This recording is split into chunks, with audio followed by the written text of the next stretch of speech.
بسم اللہ الرحمن الرحیم۔ پروگرام ٹاک ٹوڈے کے ساتھ آپ کا میزبان یونس بٹ حاضر ہے۔ ناظرین، سیاست سے جڑی خبروں پر ہم اپنے پروگرام میں تجزیہ پیش کرتے ہیں۔ آج بھی ہم جو D G I S P R کی پریس کانفرنس ہے اس سے اپنی جو ہے خبر کا آغاز کریں گے، تجزیے سے آغاز کریں گے۔ آج کے پروگرام میں میرے ساتھ اسٹوڈیو میں جناب سینئر تجزیہ کار جاوید اقبال گویا صاحب موجود ہیں، جبکہ ٹیلی فون لائن پر ہمیں اسلام آباد ہائی کورٹ کے سابق صدر عارف چور صاحب نے جوائن کیا، ان سے بھی بات چیت کرتے ہیں۔ جی عارف چور صاحب، السلام علیکم۔ وعلیکم السلام۔ چور صاحب، آج کی جو پریس کانفرنس ہے آپ اسے کیسے دیکھ رہے ہیں؟ جو آج D G I S P R نے کہا ہے کہ جی ایک سیاسی مافیا چاہتا ہے کہ عدم استحکام کو جو ہے وہ متنازع بنایا جائے، کیا یہ پریس کانفرنس کا مقصد پی ٹی آئی کے خلاف کریک ڈاؤن ہے یا کوئی حکومت کو وارننگ ہے؟ آپ دیکھیں کہ امریکہ میں ایک سابق صدر کو فائر لگنے پر وہاں کے انٹیلیجنس اداروں سے، وہاں کے جو قانون نافذ کرنے والے ادارے ہیں ان سے وضاحت طلب کی گئی ہے، جبکہ اتنا بڑا سانحہ ہونے کے باوجود 9 مئی میں ہمارے جتنے بھی یہاں کے ذمہ داران افیسر تھے، جن میں آئی جی پولیس پنجاب تھے، جن میں کمشنر صاحب تھے، جن میں سی سی پی او صاحب تھے، یا ہم یہ کہہ سکتے ہیں کہ دیگر جو بھی یعنی کہ ذمہ داران میں آتے ہیں، کسی نے کوئی کارروائی نہیں کی اور انہیں تمغہ امتیاز سے نوازا گیا۔ آپ اسے کیسے دیکھ رہے ہیں جناب؟ دیکھیں، پہلی بات تو یہ ہے کہ یہ جو پریس کانفرنس ہے، مجھے تو اس میں دیکھ کے کافی زیادہ پریشانی ہوتی ہے جب بھی یہ اس طرح ڈی جی آئی ایس پی آ کے کسی ایک پولیٹیکل پارٹی کے خلاف اس طرح کی گفتگو کرتے ہیں اور حقائق کو سمجھنے کی بجائے اور معاملات کی فہم ہونے کے باوجود یا تو انہیں فہم ہے اور جان بوجھ کے وہ اس کو تسلیم نہیں کرنا چاہتے، یا پھر اسی طرح جس طرح ماضی میں بھی ہوا ہے کہ انہیں سمجھ نہیں ہے اس بات کی، ورنہ یہ ایسی صورتحال ہوگی ہے اس وقت پاکستان میں کہ باقاعدہ 2 صوبے جو ہیں وہ علیحدہ ہو کے کھڑے ہو گئے، میدان میں آ گئے، مقابلے پہ آ گئے، اور یہ آج کی بات نہیں، یہ معاملہ چلتا آیا بالآخر، اور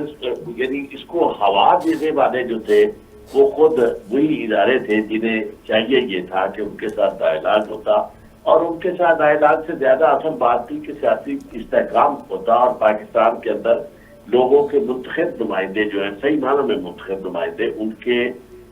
اس جو ان کا استحقاق ہے گورن کرنے کا لوگوں کی رائے کے مطابق، وہ انہیں دیا جاتا۔ لیکن یہاں یہ معاملہ ہے کہ ایک زیادتی بھی کرتے ہیں اور اس کے اوپر پھر ایک پھر پٹائی کرتے ہیں، مارتے ہیں، تشدد کرتے ہیں، اور یہ چاہتے ہیں کہ آوازیں دب جائے، کوئی بات نہ ہو۔ بات یہ ہے کہ آپ نے بڑی خوبصورت بات کی کہ اتنا بڑا واقعہ جس کو یہ 9 مئی کا واقعہ اور سانحہ کے طور پر یاد کرتے ہیں، سارے سانحے کرتے ہیں، کوئی ایسی بات نہیں ہے کہ ہم اسے کوئی اچھا واقعہ سمجھیں، لیکن اس واقعے کے محرکات کو ایک طرف رکھتے ہیں۔ وہ واقعہ جو تھا کس طرح ہوا اور کیوں نہ روکا گیا، یہ بار بار آج بھی انہوں نے کہا یہ پوچھتے ہیں کہ کیوں نہ روکا گیا، اور خود ہی کہتے ہیں کہ جناب اس کے لیے پہلے وارننگ دینا پڑتی ہے۔ بھی باقی وارننگ دے، لیکن آپ کے ادارے جو تھے وہ جان بوجھ کے یہ سارا دوسرا ایسا تیار کر رہے تھے جو ظاہر ہمیں نظر آیا ہے، اور وہ یہ ہے کہ بھی ایک طرف آپ نے اشتعال پیدا کیا ہے، اور جن کو نہیں آنا چاہیے تھا گرفتاری کے لیے، نیب کا کام تھا اگر گرفتاری کرنی تھی، اور دوسرا گرفتاری کرنے کی وہاں جہاں وہ آ کے اپنا آئینی حق لینے کے لیے آئے ہیں، انصاف کے لیے آئے ہیں عدالت کے اندر، اسے عدالت ہی کہتے ہیں جو عدالت کے احاطے کے اندر جو بھی چیزیں بنی ہوئی ہیں، وہاں بایو میٹرک آپ کرواتے ہیں یا باقی چیزیں ہوتی ہیں، تو وہ عدالت کا احاطہ ہے، تو اس کے اندر آ کے آپ گرفتاری کر رہے ہیں اور اس بونڈے طریقے سے گرفتار کر رہے ہیں، اور پھر جو نظر آ رہے ہیں گرفتار کرنے والے وہ رینجرز ہیں۔ اس گرفتاری کے بعد اشتہار جو ہوا وہ تو ہوا، لیکن پھر لوگوں نے اپنی آنکھوں سے دیکھا کہ یعنی کون لوگ تھے جو آگے اشتہار دے رہے تھے، آگے لے کے جا رہے تھے۔ پولیس کے لوگوں کو دیکھا گیا کہ وہ ڈنڈے برسا رہے ہیں گاڑیوں کے اوپر، اور مختلف اداروں کے لوگوں کی تصویریں آج تک موجود ہیں۔ میں سمجھتا ہوں کہ اس کو اس پہلو کو ہم تسلیم نہ بھی کریں تو کم از کم آپ یہ کرتے، باقی اگر یہ معاملہ پاکستان کے لیے بڑا سانحہ ہے تو اس میں آپ تفتیش کروا دیتے، تحقیقات کروا دیتے، ایک جوڈیشل کمیشن بن جاتا، اس سے فیصلہ ہو جاتا کہ یہ لوگ ذمہ دار ہیں اور ان کو جناب ہم کیسے تک پہنچائے۔ اب تک آپ نے انہیں یعنی اس مطالبے کو تو آپ نے تسلیم نہیں کیا، اور مکمل طور پر ایک ایسی پولیٹیکل پارٹی جو آپ کے سارا زور لگانے کے باوجود الیکشن جیت گئی، اور جیت کے ان کے ساتھ پھر یہ کیا گیا کہ جناب لوگوں کے رائے کا پھر احترام نہیں کیا جا رہا، اور مسلسل ایک بیانیہ جو ہے وہ ایک طرف مریم نواز بول رہی ہے ججز کے خلاف، اور دوسری طرف جناب آپ بھی عدالتوں کو پڑ گئے۔ اب اس کا مطلب یہ ہے کہ پاکستان جو ہے اس کو ایک ایسے ملک کے طور پر چلایا جائے جس میں کوئی عدالت نہ ہو، کسی کو کوئی حق نہ پہنچے کہ وہ جا کے عدالت کا دروازہ کھٹکھٹائے، اور نہ ہی عدالتیں جو ہے وہ انصاف کر سکے، اور وہ بالکل جو آپ چاہتے ہیں اس کے مطابق جس طرح کے مقدمے آپ بنا رہے ہیں ان مقدمات کو بالکل اسی طرح سمجھ کے اور اس کے مطابق سزائیں دیں اور لوگوں کی کوئی سنوائی نہ ہو، اس طرح کے ملک تو نہیں چلتے گا۔ اور اب تک جو آپ نے گورنمنٹ انتظار کی تھی اس کی کارکردگی کے میں تو سمجھتا ہوں کہ شاید اگر یہ کہا جائے کہ یہ اس کی کارکردگی کے اوپر بہت بڑا سوال، اور بلکہ وہ چارج شیٹ ہے گورنمنٹ کے، کیونکہ یہ سارا کچھ جو کرنا تھا یہ گورنمنٹ نے کرنا تھا۔ اب وہ گورنمنٹ جو ہے وہ نہ ڈلیور کر سکی، نہ معیشت کے میدان میں، نہ لا اینڈ آرڈر کے معاملے میں، نہ انصاف کے معاملے میں، کہیں بھی ان کی کوئی کارکردگی نظر نہیں آتی۔ تو ایسی سوائے اس کے کہ ایک اشتعال ہے اور دو چار لوگ ہیں جو بیٹھ کے فوری بغیر سوچے سمجھے اشتعال انگیز تقریریں کرتے ہیں اور زیادہ سے زیادہ زور لگا کے جا کے پی ٹی آئی کے اوپر حملہ کر دیتے ہیں، کبھی ان کے کسی کو پکڑتے ہیں کہ نہیں۔ آپ دیکھیں اس طرح کے مزاج جو ہے، ریجنوں سے حملہ کروانا اور بہت ساری اس طرح کی چیزیں ہیں، یار کون ہے ان چیزوں کو اس طرح برداشت کرے گا؟ اور آپ ہمارے لیے بڑے قابل قدر ہے فوج ہماری جو ہے، اس کو کوئی خدا نہ خواستہ ہم نفرت نہیں چاہتے، لیکن یہ کہ ان چیزوں سے نفرت پیدا ہوتی ہے اور نفرت پیدا ہو گئی ہے۔ اور وہ بات ہمارے جیسے لوگوں کے لیے جو پاکستان آئے تھے ایک عرصہ پہلے امریکہ کو چھوڑ کر، تو ہم تو یہ چاہتے تھے اور آج ہمارے بچے بھی یہی چاہتے ہیں کہ پاکستان میں امن ہو، خوشی آئے، لوگ آرام سے زندگی اپنی گزار سکیں، اور ہم دشمنوں کو ہم ہنسنے کا موقع نہ دیں یا جلسائی کا موقع نہ ملے۔ تو میں یہی سمجھتا ہوں کہ اس صورتحال کو سمجھنے کی ضرورت ہے، اس کا ادراک کرنے کی ضرورت ہے، اور اگر یہی طاقت کے بل بوتے پر آج تک دنیا میں کہیں بھی ملک نہیں چلے، آج تک مجھے تو نظر نہیں آیا، اور تاریخ تو یہی کہتی ہے کہ جہاں بھی طاقت کا استعمال ہوا اس کے مقابلے میں ریبیلین آئی، اس کے مقابلے میں لوگوں نے بغاوتیں کی، لوگوں نے احتجاج کیا، اور وہ ملک جو تھے ان کو بہت بڑے نقصان پہنچے۔ چور صاحب معافی چاہتا ہوں، آپ کی بات کو میں کاٹ رہا ہوں، میں ایک سوال یہاں ریز کرنا چاہ رہا ہوں۔ میں یہ جاننا چاہ رہا تھا کہ جس طرح آپ نے بتایا کہ دو صوبے آج اپنی علیحدگی کے لیے یا اپنے حقوق کے لیے کھڑے ہوتے ہوئے نظر آ رہے ہیں، جب پاکستان کا وجود ابھی جو ہے وہ عمل میں نہیں لایا گیا تھا، تو اس وقت بھی بلوچ جو عوام ہے وہاں کے بڑے بڑے جو ان کے لیڈران تھے، انہوں نے انگریز سے بھی یہی مطالبہ کیا تھا، جس کا مطالبہ کہ ہمیں علیحدہ جو ہے وہ بالکل ان سے صوبے جو ہے وہ انہوں نے علیحدگی کے لیے کہا تھا، اور علامہ اقبال نے اور قائد اعظم نے ان کو اکٹھا رکھنے میں بڑا کردار ادا کیا تھا۔ آج وہی صورتحال جو اس وقت پیدا ہوئی تھی پھر ہوتی ہوئی نظر آ رہی ہے۔ اب اس صورتحال کو ہم کیسے قابو کر سکتے ہیں؟ دیکھیں میں آپ کو ایک عرض کروں کہ ہمیں تو جس صوبے نے پاکستان بنانے میں سب سے زیادہ رول پلے کیا، مشرقی پاکستان، ہم نے اور ہماری جو کیا اب انہیں کہا جائے، بار بار نہیں کہنا چاہیے، اب وہ لوگ جو اقتدار پہ قابض ہو گئے اور جنہیں ہم اسٹیبلشمنٹ کے نام سے آج یاد کرتے ہیں، اس نے پہلے دن سے ہی اس طرح کی فضا پیدا کرنی شروع کر دی۔ کبھی آپ کو لینگویج امبرالیو ہوئے، زبان کے معاملے میں کبھی اس طرح ہوا ہے کہ آپ زبان نافذ کریں۔ مشرقی پاکستان والے بنگلہ بولتے تھے، وہ اپنا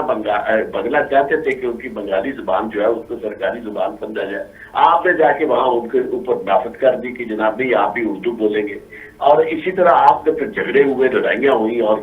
یعنی اس حد تک پھر ان کے مینڈیٹ کو نہ مانا گیا، اور الٹیمیٹلی جو کچھ ہوا تو اس کے بعد یہ دیکھیں کہ ساتھ رکھنے کے لیے ہماری جو تقسیم ہوئی تھی، جس طرح کے یہ صوبے ہمارے ساتھ آئے تھے، کلچرلی بہت زیادہ ان میں کوئسچن بیس نہیں تھی، بہت زیادہ ان میں ڈفرینسز ہیں، لینگویج کے ڈفرینسز ہیں، لائف سٹائل کے ڈفرینسز ہیں، لیکن ایک چیز جو انہوں نے اکٹھا رکھ سکتی تھی وہ محض نعرہ نہیں تھا، وہ تھا کہ پاکستان کے اندر ان کی پارٹیسپیشن ہوتی،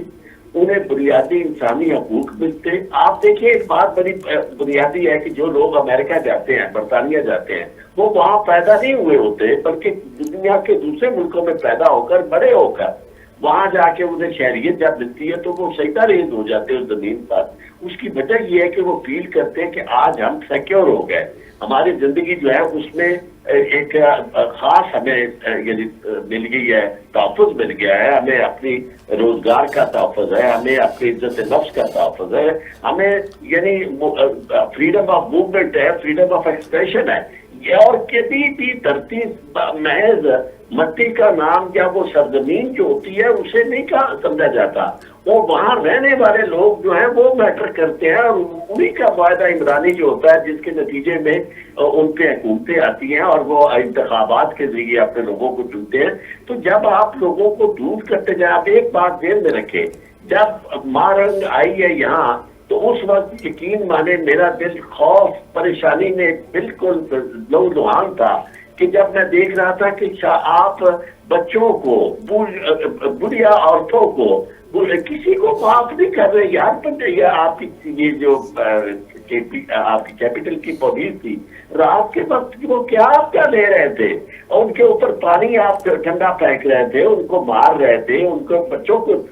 پریشان مار رہے تھے جنت کا رس. اور وہ ساری ویڈیوز جو تھی وہ چل رہی تھی پوری دنیا میں. تو آپ نے ان کا کیس جو تھا وہ مضبوط کر دیا، جو وہاں کئی ہزار میل دور انہیں لوگ نہیں دیکھ سکتے کہ جو ان کے ساتھ کیا ہو رہا ہے. تو کم از کم آپ نے خود وہ سارا موقع دیا ان کو. اچھا جو بھی آپ اگر امن کے لیے لوگ کھڑے ہوئے ہیں تو آپ ان کو بھی مارتے ہیں. لوگ اگر امن کے لیے کھڑے ہوں تو آپ ان سے آگے بڑھ کے کہیں کہ جی ہاں امن کے ہم بھی حامی ہیں، اگر امن کا کوئی دشمن ہوگا تو آئے اس کا مقابلہ کریں، لوگوں کو اور بول لیں. چور صاحب یہ اب دیکھیں بالکل آپ نے جس طرح بتایا کہ آگے بڑھ کے انہیں اس چیز کا اعتماد دینا چاہیے تھا کہ آپ کے امن کو ہم مزید تقویت دیتے ہیں، آپ کے ساتھ کھڑے ہیں، لیکن یہ سڈنلی جو کچھ بھی ہو گیا اب اس میں یعنی کہ آپ نے دیکھا کہ بڑا پینک پھیلا ہوا ہے، اور وہاں سے جو آوازیں اٹھ رہی ہیں اس کے بعد آپ یہ سمجھیں کہ شاید ISPR کو آج اس صورت میں پریس کانفرنس کرنا پڑی ہے، یا اس کے کچھ اور مقاصد ہیں، اس میں کئی میسیج ہیں. یہ تو نہیں کہا جا سکتا کہ یہ صرف PTI کے خلاف ہی ہے. تو یہ ساری چیزیں جو ہیں ہمیں کدھر لے کے جائیں گی، اور آپ اس کا سلوشن آپ کیسے دیکھیں گے؟ کیونکہ دن بدن یہ آگ بڑھتی ہوئی نظر آ رہی ہے. اس میں آپ دیکھیں کہ ایک تو ہم نے جو محترمہ فاطمہ جناح کے ساتھ کیا، پوری قوم کو اللہ سے معافی مانگنی چاہیے کہ وہ ہمارے ایک قائد کے ہمشیرہ بھی تھی، لیکن اس وقت ہم نے اس کے ساتھ جو کیا اس کی سزا شاید آج تک ہمیں مل رہی ہے کہ ہمارے ملک میں استحکامات نہیں آ رہی.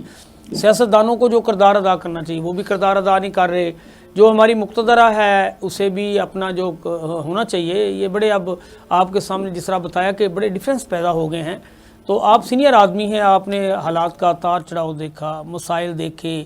آپ نے پھر مسائل سے نکلتے ہوئے جو ہے حالات کو دیکھا، تو اب ساری چیزیں کیسے بہتر ہو سکتی ہیں؟ دیکھیں میں آپ کو ایک عرض کروں کہ اس وقت یہ جو تحریک ہے یہ PTI کے ہاتھ میں نہیں ہے، جن کو ہم ہمارے ISPR انتشاری ٹولہ کہہ رہے ہیں. ان کا لیڈر جیل کے اندر ہے، باقی لوگ جو ہیں وہ بھی ان کو آپ روز پکڑ لیتے ہیں. میں نہیں سمجھتا کہ ان کی ایک نامینل حیثیت اس کے اندر پریزنس تو یقیناً ہوگی، یا ان کے کارکنوں پہ بھی ہو سکتی ہے، لیکن بنیادی طور پر یہ جو آپ دیکھیں کہ ایک شخص کو آپ نے مارا، 18 لاکھ لوگ جو تھے وہ اس کو اس وقت تک جب میں نے دیکھا ہے یہ چل رہا تھا تو 18 لاکھ جو تھے لوگ وہ اس کے یعنی اس میں شامل ہو چکے تھے. اس کی موت کے دردناک صدمے کو کنڈیم کرنے کے لیے اور وہاں دیکھنے کے لیے 18 لاکھ سے زیادہ بات چلی گئی. اب آپ مجھے یہ بتائیں کہ اب جو لوگ اس وقت